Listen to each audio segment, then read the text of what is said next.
This episode of Straight to the Point Uncut is dedicated to the 4 miners who lost their lives at the Gleision mining accident.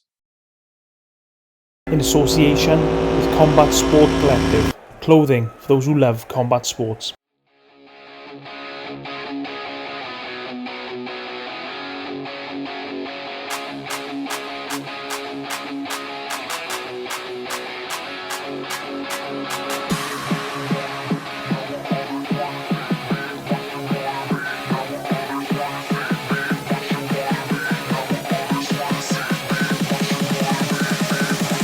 You're listening to Straight to the Point Uncut.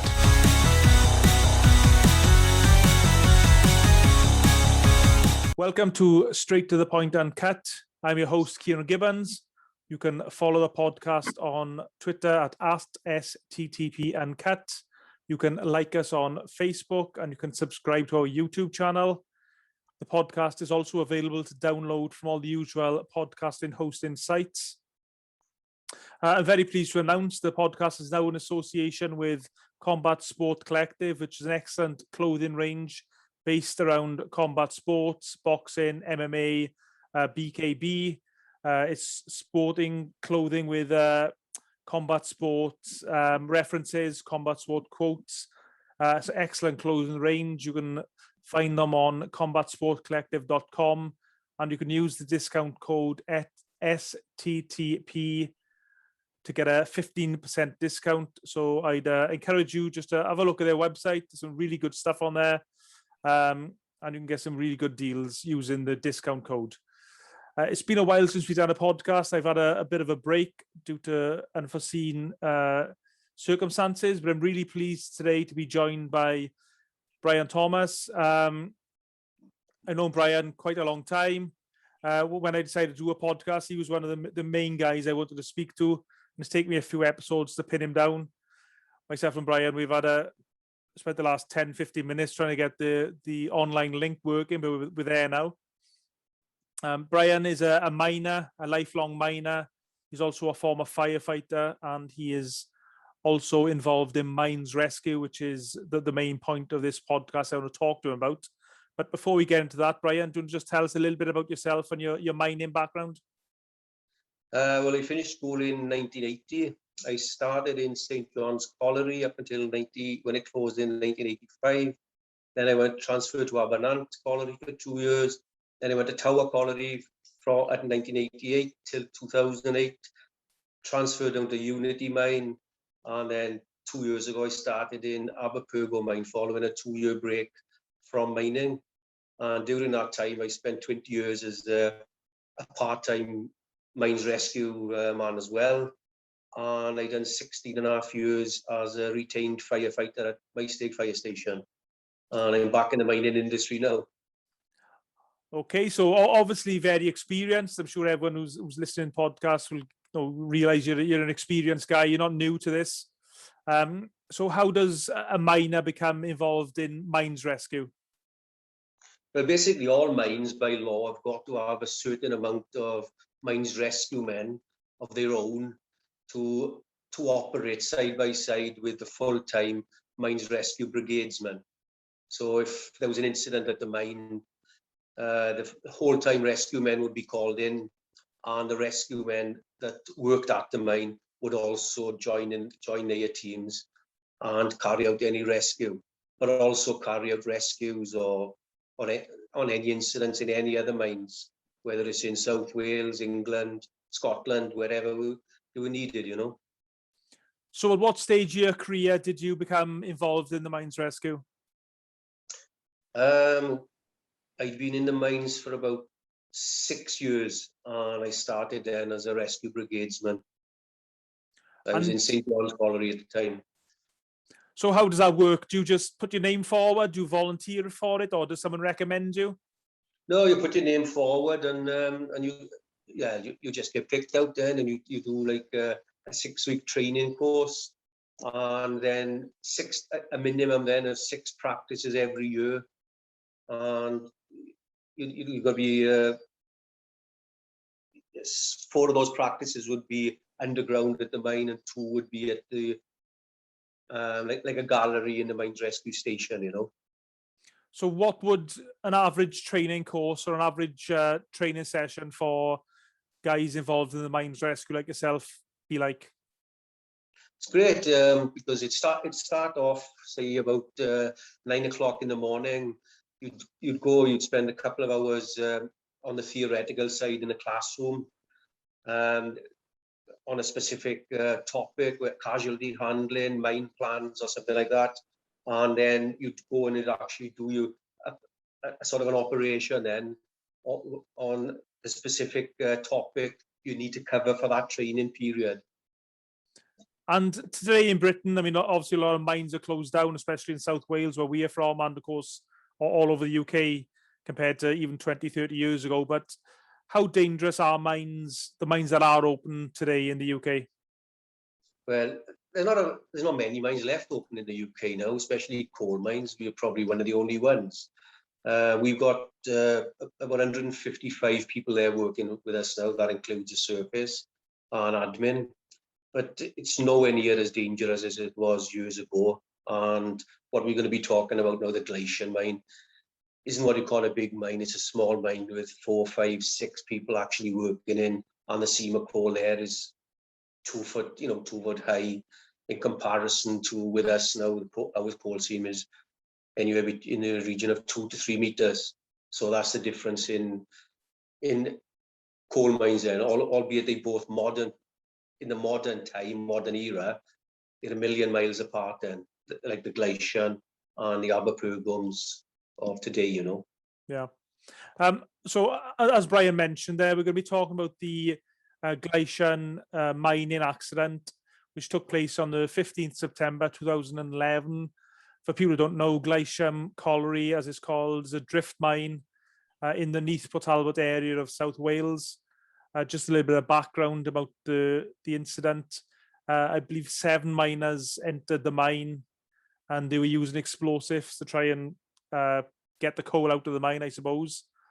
After using a routine blasting operation, as what Wikipedia are calling it, the mine started to fill with water. 3 of the miners escaped, but 4 of the miners were trapped inside the mine. Would that be a fair assessment, as far as you understand, Brian?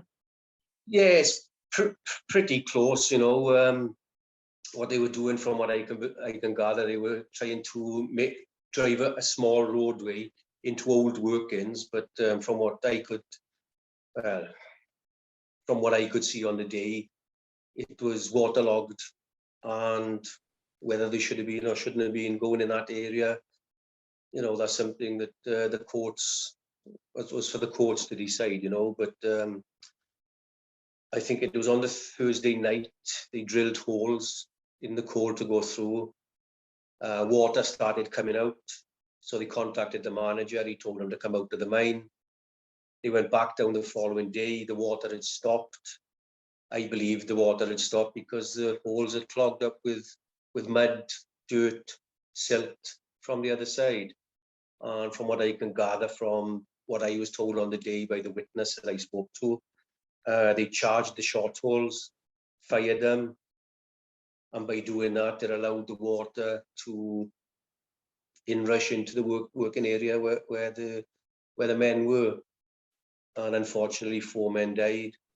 And lucky for the others, they got out, So at what stage were you called to this incident as a mines rescue expert or a mines rescue operative? Well, or when did you first become aware of this incident? On the Friday morning, we were scheduled to do a scheduled training at Aberpergo mine. I wasn't working at Aberpergo at the time. I was over in Unity mine, which was just the other side of the valley, basically. And we were doing a practice in Aberpergo mine. So we'd been briefed on what we were going to do for the day. We'd put our breathing apparatus on. We were just about to go underground. And Hugh Jones, who was the rescue officer with us, had a phone call, and he was informed that there'd been an inrush of water and there were casualties reported or men reported missing in the mine. So he told us to take his sets off, get them onto the van, and we had to make our way down to Gleision mine, and the rest is history, basically. So when you get informed of that, what's going through your head? Are you thinking of different possibilities? Are you thinking what could have happened? Are you thinking what can you do to try and save these people? You know, what's your thoughts?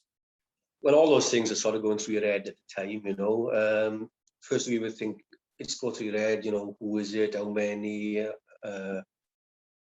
know, what, you know, how high is that? We knew it was Glacier was a very low mine, you know, gets you to thinking, you know, it wouldn't take long for that sort of mine to fill up with water. And basically all we wanted to do was get down there as quick as possible to do what we could to assist, because we knew if it had happened in our mine, the way miners are, they'd be thinking the same as us, to get up there and help them, you know. So how big was the mine rescues team that was sent to the incident? Can you remember? Initially, I think there was 6 of us, plus the rest. No, sorry, it was 5 of us, plus a rescue officer. It was one team and consisted of 2 men from Unity Mine, 1 man, and I think, no, sorry, 3 men from Unity Mine, including myself, and 2 whole-time rescue brigades men that come along, you know, to be part of the practice, basically. So when you turn up, what's going through your head when you assess the situation? What was your plan? What was your thoughts going forward? Well, as we was going down to the mine in the van, I was actually sort of managing the mine's rescue from Unity Mine as well, you know. So I contacted the manager at the time, and I told him to get all our part-time rescue men. We had about 15 rescue men, part-timers. I told him to phone out, get them ready, and get them to Unity Mine and contact Aberpergo Mine, where we just come from, to tell them the same, to get the rescue men, you know, on standby in case we needed them. And, you know, and obviously later on we did need them, you know. So we were doing things automatically on the way to the mine, you know, arranging for other men to be there or to be available and everything like that, you know. And when you were on the way to the incident, what information were you getting from, I presume the police were there and the fire service and other rescue people and other emergency services? What information were you getting from them on when you were on your way? Well, we had nothing really. All we had was what Hugh Jones had from his officers then, telling him that there had been an inrush and there were persons reported, as we say in the fire service, persons reported, you know. And we knew nothing more than that until we got to the mine.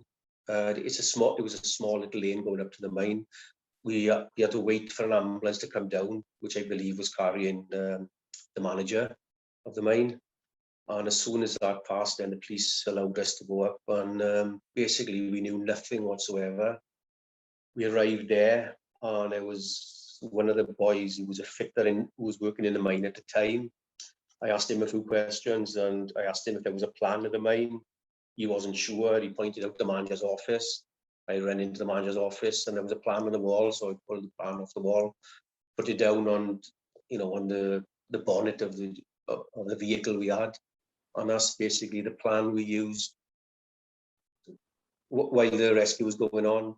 And the next time I seen that plan was when I seen it in court several months later, you know. And just to clarify for people who are a bit unsure, or maybe not familiar with mines, this was a drift mine. So in effect, am I right in saying you walk into it as opposed to being lowered in a cage? Yes, well, the mine I'm working in now actually is a drift mine, albeit there's 150 odd people working there. It doesn't make any difference with the size. It's just the entrance to the mine.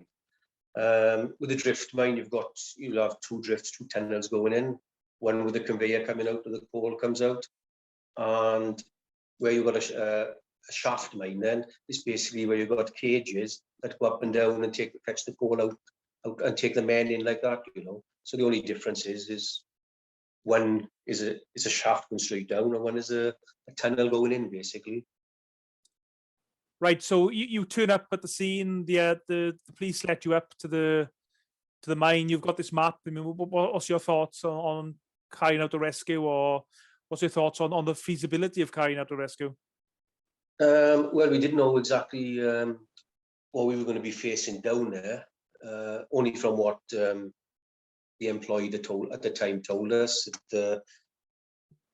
He just managed to get out, and as he was coming up the drift, he felt the water hitting the back of his legs. So he thought he wasn't going to get any further, but where he was lucky, that's where the water subsided, and he managed to get out. And fair play to him, he gave us a lot of good information on what the men were doing, where they were when he seen them last, how far the water was up, where the pumps were, and he marked on the on the plan where things were, and so he gave us a lot of information. So basically, then our officer at the time, Hugh Jones, who was with us in the practice, he was with us initially, but then and his sort of manager turned up then, Mark Tibbert, and he sort of took over as the incident commander, and he basically sent us down to sort of basically look at where the water had come to and if there was any chance of that anyone else apart from the manager had made their way out. And so basically that's what we done.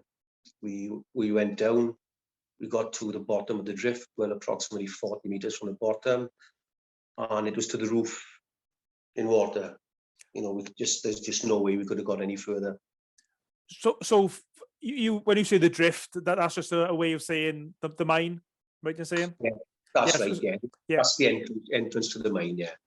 Yeah. So you walk into the mine about 40 meters or so, and then you're met with you're going down slightly, I presume, and then you just met with the water. Yeah, you're going down sort of 1 in 4 then, but the height is only probably 2 foot high, so you're not exactly walking down. You're sort of hands and knees and crawling, ducking, and we got, as I said, we got down there. The water was there. There was some. We could see there was still some pumps going. There was some water being pumped out, but the size of the pumps, they were nowhere near big enough to pump the water that we needed to get pumped out of there. So we, the two of us that were there, myself and Lynn Williams, we reported back to the surface basically and told them that we're going to need manpower, some big pumps, but not too big because we wouldn't get them down there, and hoses, pumping hoses and everything, communications. So basically that's what we had. There was no communications there. There was one communication on the mouth of the road. The next sort of communication device was underwater. So we had to, arrange for electricians from Unity Mine and Aberpergo Mine to get communication systems there because majority of the day, any communication was up and down, mouth to mouth then basically. And, we're about 350 meters down, and it's a long way down and back up, just transferring communications. So would there have been 2 foot all the way down to the bottom of the mine? 2-3 foot? More or less, yeah, just about that, yeah, on the same inside. So it's really difficult working conditions for the miners who were there and also for the rescuers like yourself? Yeah, very difficult, very difficult. I feel sorry for people that have to work in sort of those sort of cramped conditions. I've been a miner 30 odd years, but I wouldn't like to go and work in that sort of height. There's miners and there's miners, there's small miners and there's miners, and I take my hat off to the boys that have worked in these small mines. It's a lot harder than I'm used to, I gotta say. And as a lifelong miner, I mean, what's the thoughts of yourself and your other colleagues in the rescue team regards these 4 guys you knew were trapped in this mine? Obviously, there must have been a lot of pressure on yourselves to try and get to them. Well, it wasn't so much pressure, it was the fact that we wanted to get there to help them, and the thing is, we knew some of them anyway. We'd worked with some of them, Right. And, we just wanted to get down there, just basically to get them out, not only for them, but for their families as well, because we knew their families were waiting down in the village, for some news. And unfortunately, at that time, we couldn't give any news whatsoever, We were just hoping. And by looking at the plan earlier, we could see that a little bit further in, it went to a little bit of a rise. So we were hoping that the water hadn't gone there, and maybe they had gone there, but unfortunately, it wasn't to be, So how long did it take for the extra pumps that were required to pump the water out to good progress into the mine? Oh, well, as soon as we got the message out, there were pumps coming from everywhere, not only from Aberpergo mine, Unity mine, but pump supplies were bringing pumps to us as well. Anything we needed, we got. The hardest part was actually transporting those pumps down, because we had to manually drag them down, and set them up. And we got fitters from Unity mine and Aberpergo mine to come down, and they set the pumps up, and we got them pumping. And I think you're talking a good 18 hours before we could actually get in there and the other side of the water. Then. And when it gets to this time period of the guys we missing, the 4 miners we missing, what's the thoughts? I mean, are you still hoping to carry out a rescue at that point, or? We hoped right up until they were found, then basically that we could carry out a rescue.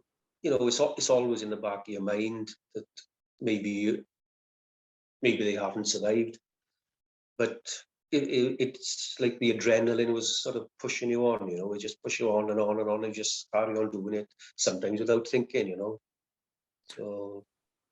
So when you guys, the rescue teams, were going down into the mines, were you wearing breathing apparatus, or were you just going in? What were we wearing? What were you carrying down?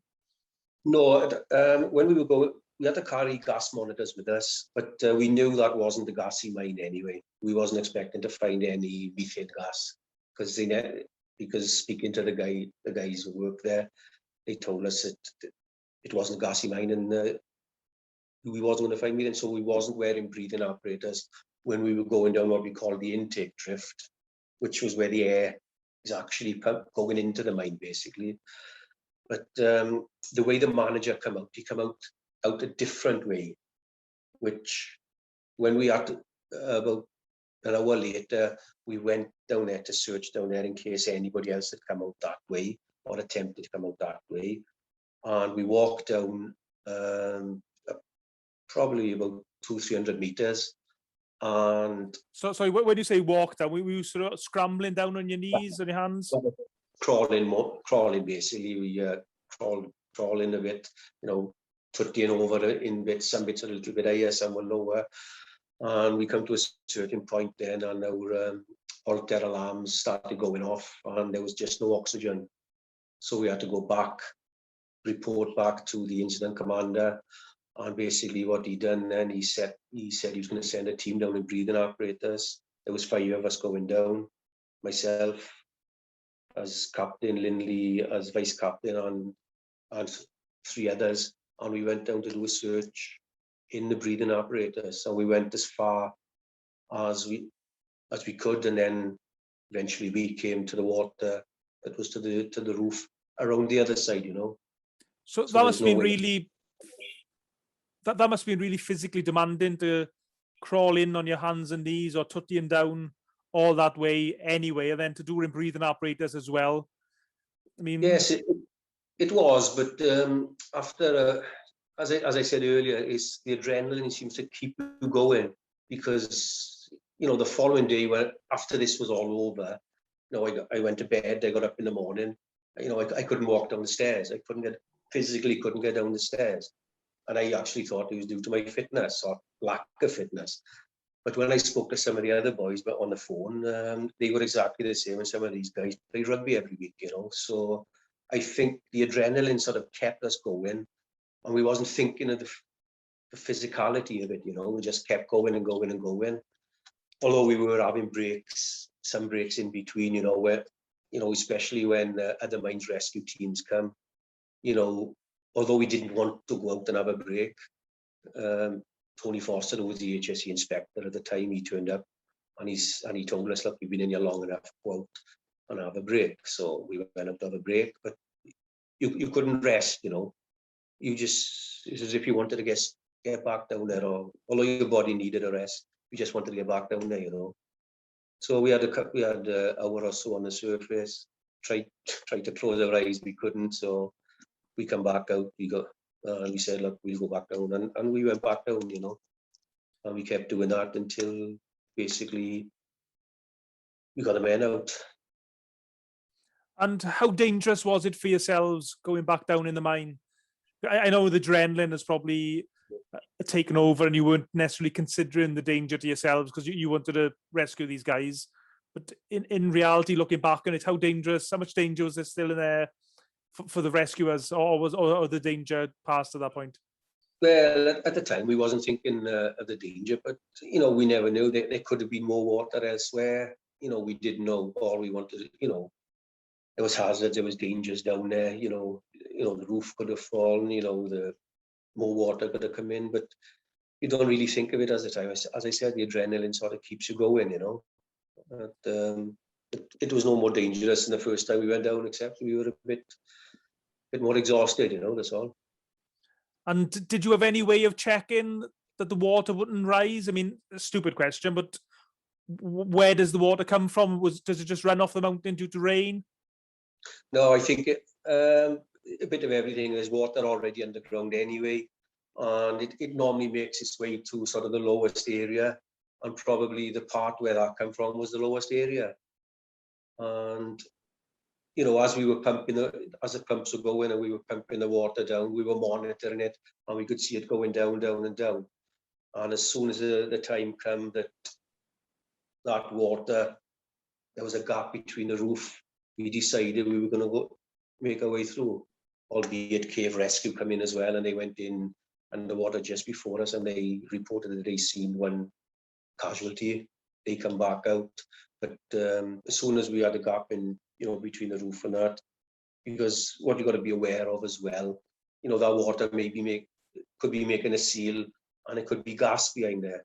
So as soon as that seal had broken, if there was any gas trapped behind there, it would have come out anyway, So then we thought, right, it's safe to wade through and get in there and have a look, And were you conscious as well of the weather? I mean, if it had started raining, would that have been a factor on the water?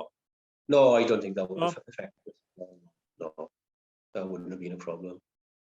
And I know it's a really sensitive subject, Brian, but I mean, when you found the 4 miners, or whoever it was found the 4 miners, what was the, obviously you were to treat them with dignity and respect, but as miners, rescuing miners, it must have been really traumatic for you guys.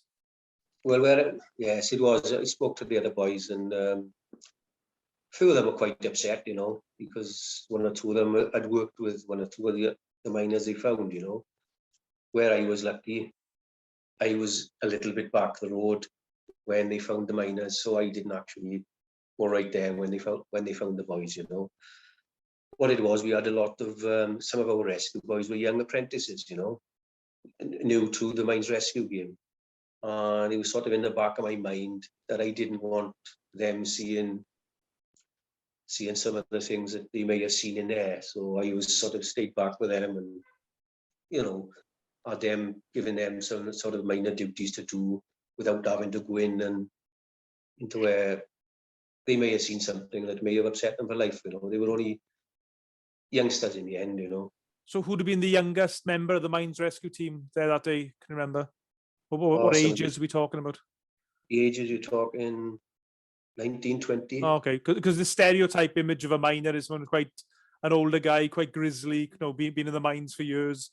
But you never think of a mines rescue guy as being a youngster for some reason. Yeah, but the way we look at it now, and we looked at it back then, when you've got a team of rescue men and you're going underground, it's good to have a mixture of miners, electrical, mechanical, so if we're going to do something, like we had to set up pumps, we had to set up pipes to pump them out, we had to set up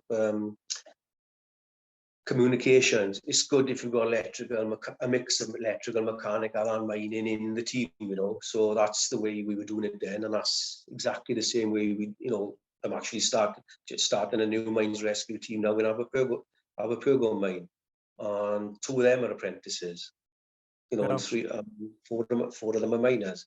So it's nice to have a good mix, if something like this was to happen, rather than have all miners that know nothing maybe about electrics and mechanics. So it's just the way we set it up at the time.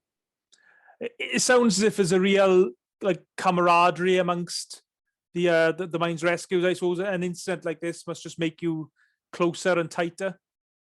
Yes, it does, because on the day, there was boys there from up in Mansfield, mines rescue guys from Mansfield come down, albeit, it was later on in the afternoon by the time we travelled down. But it was good to see it, because, that's the way mining is. It's not just Welsh miners, the English miners, Scottish miners. Something like that happens, everybody gets together, and the same would happen now. If something was to happen now, like it has happened, I've been up to Bath stone mines, called up there, if it happened again, you'd be the first to go up, And when you look back on this incident on Glacier, I mean, what can you take from it as a mines rescue expert or a mines rescue operative? Well, it's a bit of both, really. It's sadness, and a lot of sadness, we had out of it, as I said, because we knew the people, we seen the family after we spoke to the family, and so a lot of sadness. But it was good to, not good, but it was nice to see how everyone got together, not just the mine inside, but when we went back down to the community centre for a rest, the women, how they got together,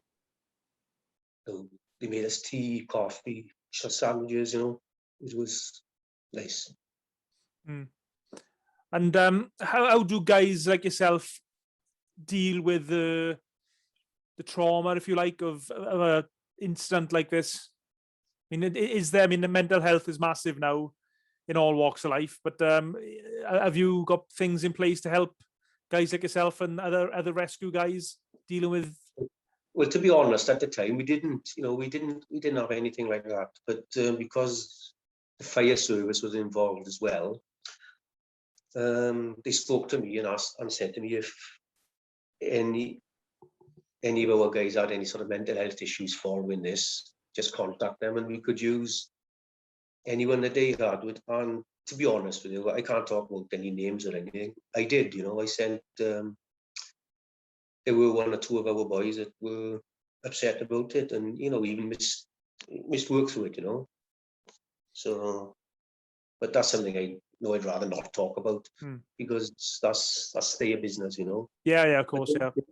It did affect people in different ways, Couple of, with me at the time, for a couple of days later, it didn't, but like a couple of weeks later, I was thinking a lot about it, but at the time, as I said, whether it was the adrenaline just kept you going, you just didn't think about it. And even after it was over, for about a week after that, we were underground in that mine, making it sort of safe then for people to go out and do an investigation. So although the rescue was over, it was still going on for about a week, for about another week, as sort of making the mine, as I said, making it safe for people to go down and carry out the investigation. And then after, I can't remember how long it was then, it was all dragged back up because they had to go to court. Two of us had to go to court and give evidence, which wasn't very nice. And, brings it all back. No, we won't dwell on the court case. I mean, it's probably best left let sleeping dogs lie. Yeah. But, again, after dealing with an incident like this, Brian, I mean, did it make you question your involvement in mining? Or no, definitely not. If I had my time over again, I'd go back into the mining industry. I started at 16, and the worst 2 years of my life was when I got out of it. I couldn't wait to get back into the mining industry, and it's good now to see young men getting back into it. Young men getting back into mining. It's really good to see. Okay, Brian. Well, I just want to thank you for your time this afternoon, because I know this is a really traumatic incident. And I'm got utmost respect for guys like yourself and the other men on the mines rescue team going underground like that in really difficult conditions to try and carry out these rescues. And I'm sure if anyone listening to this podcast or watching this podcast, I'm sure they got the utmost respect for you. And just on behalf of everyone, just like to pass on our regards to you and the rest of the guys for what you do and what you did that day. So it takes a special type of person to do that, I think. Yeah, I think there's a lot of good guys in the mines rescue and in the mines, you know. So yeah, I'm sure they'll enjoy this. And okay, lovely. Okay. Cheers, Brian. Thanks for your time, and hopefully I'll see you in person sometime in the near future, mate.